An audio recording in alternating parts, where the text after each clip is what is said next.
श्री अरविंद केजरीवाल जी से मैं पूछना चाहता हूं, क्या यमुना जी में वह भी अपने मंत्रियों के साथ जाकर के स्नान कर सकते हैं क्या? क्योंकि ये बार बार जिक्र हो रहा है कि यमुना को साफ केजरीवाल ने क्यों नहीं किया, तो उसके पीछे की छुपी एक कहानी मैं आपके सामने रख रहा हूं। अब इस पर आप लोग होमवर्क कर लीजिएगा। तो यमुना को साफ करने का ठेका सिर्फ केजरीवाल जी के पास था? जी मैं बता देता हूँ। देखिए, बाढ़ नियंत्रण जो विभाग है वो इनके पास है। बाढ़ नियंत्रण और इनके जी बोलूं सर मैं? नहीं, बाढ़ बोलूं मैं? यमुना साफ करने की हाँ, मैं बात वहीं आ रहा हूँ सर, वहीं आ रहा हूँ। भारत केंद्र सरकार उसके लिए फंड देती है। नहीं, ये एक मिनट, एक क्लियर करिएगा, एक सेकंड।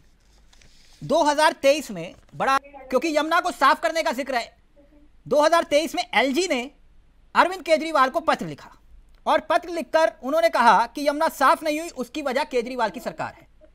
ठीक, मगर अप्रैल 2023 में एलजी विनय सक्सेना ने कहा था कि जून 2023 तक हम इसको साफ कर देंगे, यमुना को। जी ठीक प्रदीप जी, अब इसके पीछे की वजह यह थी कि एनजीटी ने, एनजीटी समझ रहे ना सर? जी जी।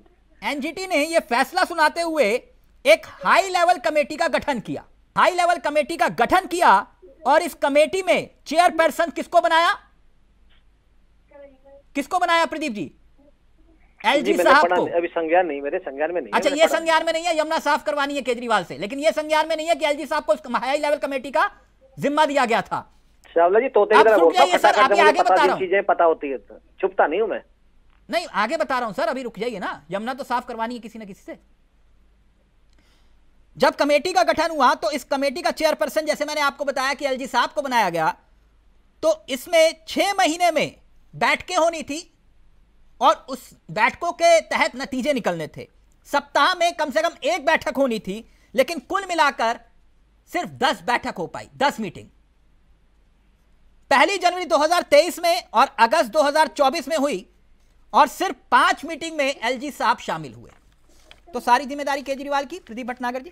जी मैं बिल्कुल आ जाता हूँ। अब मुझे एनजीटी ने जिम्मा तो एलजी साहब को भी दिया। हाँ साहब, बिल्कुल दिया, बिल्कुल। मैं आपकी बात ना नहीं करूंगा, मुझे संज्ञान वैसे है नहीं मेरे को, मगर फिर भी मैं अच्छा, ये संज्ञान नहीं है, चैनल में बोल रहे हैं तो बिल्कुल हाँ करूंगा इस बारे में। देखिए, एलजी साहब को बनाया गया तो एलजी साहब ने भी दिल्ली सरकार को बार बार आदेश करे, जो बाढ़ नियंत्रण विभाग है उसको करे, और जो मीटिंगें भी हुई तो सिर्फ आदेश जारी करना एलजी साहब का काम था। एनजीटी ने तो कुछ और जिम्मा दिया था। मैं वही तो कह रहा हूँ, हाई लेवल कमेटी का गठन हुआ साफ करते, और कमेटी का जिम्मा तो एलजी साहब को दिया गया था। मैं आ तो रहा हूँ वहीं पे आपको। मैं कमेटी में अगर वो चेयरमैन थे तो और भी बहुत सारे लोग थे, और कई बार दिल्ली सरकार को पत्र भी लिखा गया होगा, ये भी श्योरिटी में बता के साथ कह सकता हूँ मैं। तो और विभाग को भी यमुना पत्र लिखने से साफ होगी? अब मैं बता दूं, यमुना सफाई कैसे होगी? यमुना की सफाई का ऐसा है, इस 11-12 साल के अंदर आम आदमी पार्टी ने कहीं भी वाटर ट्रीटमेंट प्लांट नहीं लगाया है। तो जब आपको मालूम है साफ कर सकते हो तो दिक्कत क्या है? फिर केजरीवाल की क्या जरूरत है? तो केजरीवाल जी को नमस्ते करते कि दिल्ली अभी इन्हीं की झाड़ू से इन्हें साफ कर देगी, क्या चिंता कर रहे हैं? इसके बाद देख लीजिएगा यमुना सफाई के बारे में क्या हुआ, क्या नहीं हुआ। का इंतजार करो तभी यमुना को साफ करोगे आप। एलजीटी ने आपको जिम्मा दिया था, ये गलत है? जी बिल्कुल, मैं कहता रहा हूँ, मगर जो उपराज्यपाल हैं वो भी तो एक विभाग को ही बोलेंगे, या खुद फावड़ा लेके यमुना जी में उतर जाएंगे? तो मतलब आप ये कह रहे हो कि केजरीवाल हटेंगे तब आप यमुना को साफ कर दोगे? कुल मिलाकर प्रदीप जी, ये बात सच है ना कि यमुना को साफ करने का जो बार बार ठीकरा दिल्ली सरकार का फोड़ा जा रहा है, दिल्ली सरकार का, सिर्फ अरविंद केजरीवाल की जिम्मेदारी नहीं है? बिल्कुल अरविंद केजरीवाल जी की जिम्मेदारी है। नहीं तो फिर अभी तो आप एनजीटी का बिल्कुल अरविंद केजरीवाल जी की जिम्मेदारी है। अरविंद केजरीवाल की जिम्मेदारी है सर, मैं बिल्कुल कह रहा हूं। मैं चेयरमैन का अगर कमेटी बनाई है एनजीटी ने और चेयरमैन उन्हें बनाया है, तो सरकार जिसकी चल रही है, जो विभाग जिसके पास है, बाढ़ नियंत्रण विभाग, ये काम उसका है। एनजीटी सरकार से नहीं चलती है। अब चावला जी, मैं आपसे कहूं कि आप एंकरिंग छोड़ के आप कैमरा पकड़ लो, तो ऐसा तो संभव नहीं है। अच्छा, मतलब कहीं भी प्रदीप जी खाता ना भाई, जो प्रदीप जी बोले वही सही। नहीं सर, मैं खाता भाई की बात नहीं है। हाँ, ये केजरीवाल जी कह रहे हैं कि उत्तर प्रदेश में, क्योंकि आप सीएम योगी का जिक्र कर रहे थे और केजरीवाल जी का, वो कह रहे हैं उत्तर प्रदेश में 200 यूनिट की बिजली का बिल 2000 रुपये आता है और 400 यूनिट का 4000 आता है। मैं 24 घंटे मुफ्त बिजली देकर लोगों के 4000 रुपये महीने के बचा रहा हूं।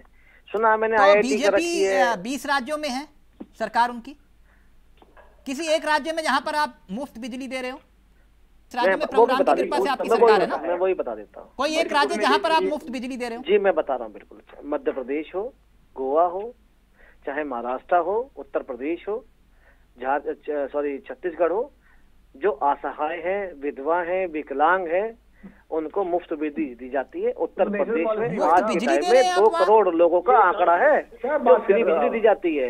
नहीं, कहाँ पर मुफ्त बिजली दे रहे हो आप? मैंने बताया ना आपको अभी, जो असहाय लोग हैं, जो विधवाएं हैं, जो विकलांग हैं, ये प्रदीप जी कहाँ से आया आंकड़ा? जी है, बिल्कुल है, आप खुद देख सकते हैं। नहीं, मैं आपको क्या बताऊंगा, आपको पत्रकार है। 20 राज्यों में से आप जो है ये कह रहे हो कि हम यहाँ जी बिल्कुल बिल्कुल साहब, और लाडली बहना योजना भी दे रहे हैं, वृद्धाओं को पेंशन भी दे रहे हैं, नाम कटवा दिए उसमें 20 लाख बिल्कुल दे रहे हैं, बिल्कुल। 450 रुपए का सिलेंडर भी दे रहे होगे आप? हाँ, वो भी दे रहे हैं, वो भी दे रहे हैं। ये सूपड़ा साफ हो जाएगा। गुजरात से भी, मध्य महाराष्ट्र से भी जो लोग दावे करते थे और बेचारे महीनों फिर गायब हो गए शक्ल लेके। किसने कहा आपको कि आप 450 रुपए का सिलेंडर दे रहे हैं? मैं किस राज्यों की बात नहीं कर रहा आपसे, मैं कह रहा हूँ आपने कहा कि आप दे रहे हैं, और फिर आपने मुझे बताया कि आप 20 राज्यों में बिजली फ्री दे रहे हैं। मैं चावला जी बता तो रहा हूँ आपको, मैं किन को दे रहे बिजली फ्री बता तो रहा हूँ, मैंने संख्या बताई तो आपको मैंने। सरकारी दफ्तरों में बिजली फ्री की बात कर रहे हो।